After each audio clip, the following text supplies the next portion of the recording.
உங்களை அன்புடன் வரவேற்கிறது. நான் காஞ்சனா ஜெயக்குமார். மசாலா வடை எப்படி பண்றது நீங்க பார்க்க போறோம்.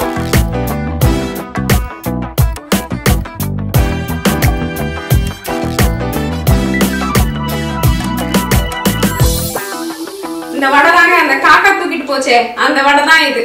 அது எப்படி முறுமுறுன்னு செய்யறதுன்னு இன்னைக்கு நம்மளோட ஷோல பார்க்கலாம்.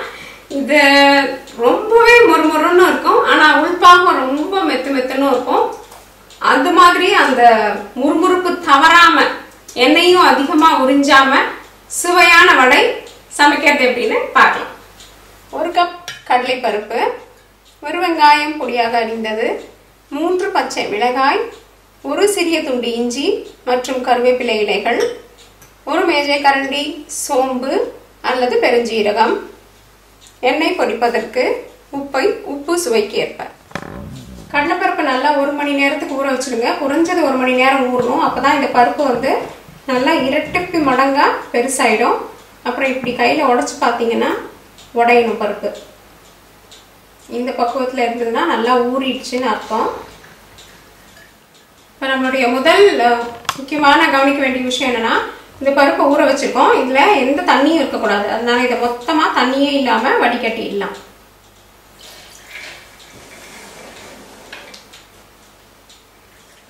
தண்ணி நல்லா வடிகட்டிக்கோங்க. இதை எப்படியே வச்சுட்டு நம்மளோட அரைக்கிற இதை ஆரம்பிக்கலாம். உங்களுடைய மிக்சர் ஜாருக்கு இஞ்சி, பச்சை மிளகாய் மற்றும் கருவேப்பிலையை சேர்த்துக்கலாம். பெருஞ்சீரகத்தை சேர்த்துடலாம். தண்ணி எதுவுமே ஊத்தாம இதை அப்படியே உணர்ந்த விதத்துல அரைக்க போறோம்.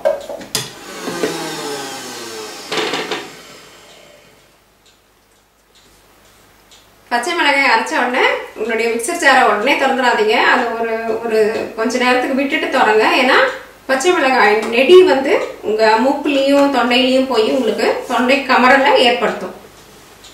அதனால ஒரு 2 நிமிஷம் விட்டுட்டு திறக்கலாம். ஒரு கைப்பிடி அளவு இந்த பருப்பு எடுத்து மிக்சர் ஜார்ல போடலாம். இது அப்படியே இருக்கட்டும்.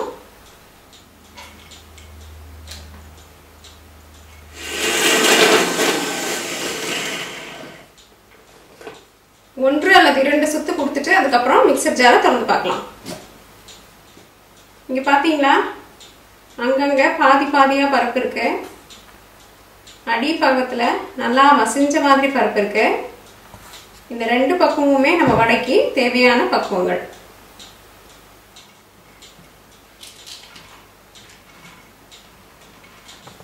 இதுல அரைக்கும் போது அரைக்கிற பக்குவம் ரொம்ப முக்கியம்.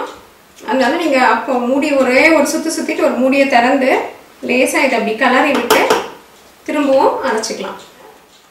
அங்கங்க பாதி பருப்பாகவும் அங்கங்க கொஞ்சம் மைய அரைஞ்சும் இருக்கு. இந்த பக்குவத்துல நம்ம எடுத்துக்கலாம். இப்போ 1 தேக்கரண்டி உப்பு அல்லது உங்கள் குடும்பத்துக்கு தேவையான உப்பு எடுத்துக்கோங்க.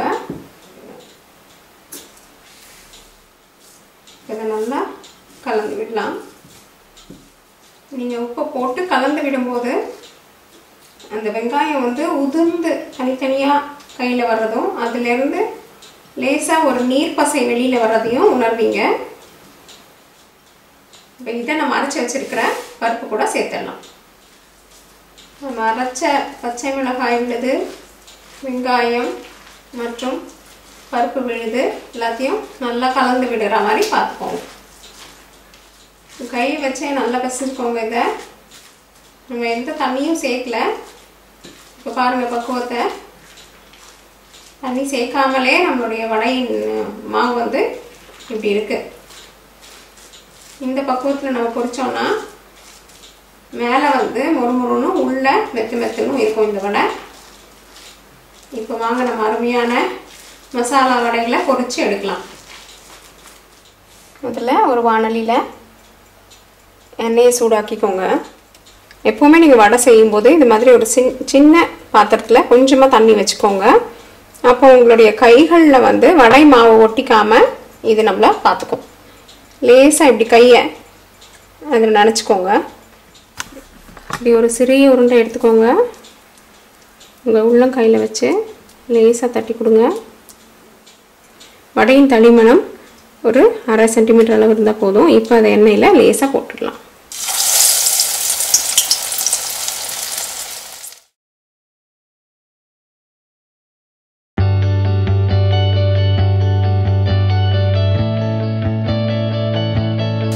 மிதமான தீயில வச்சுக்கோங்க.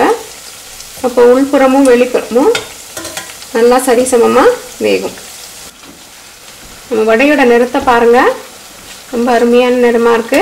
இந்த சரியான பக்குவத்தில் எடுத்துடலாம். என்ன நண்பர்களே, அருமையான வடை செய்யற விதத்தை பார்த்தீங்களா?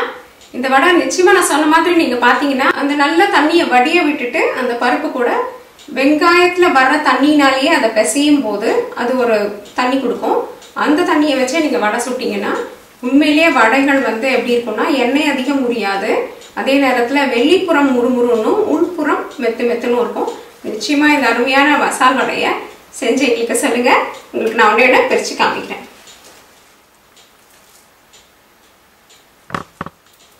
வடைகளை பரிமாற பாத்திரத்துக்கு மாத்தலாம்.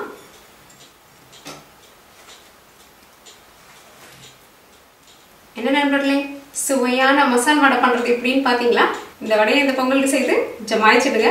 தோசை பீட்சா என்றென்றும் உங்கள் நாவிற்கும் வயிற்றிற்கும் நல்லதொரு சுவை. இந்த வீடியோ உங்களுக்கு பிடிச்சிருந்தா லைக் பிரஸ் பண்ணுங்க. தோசை பீட்சாக்கு சப்ஸ்கிரைப் பண்ணுங்க. உங்களுக்கு பிரிண்டபிள் ரெசிபி வேணும்னா dosapizza.com விஜயம் செய்யுங்கள். நன்றி, வணக்கம்.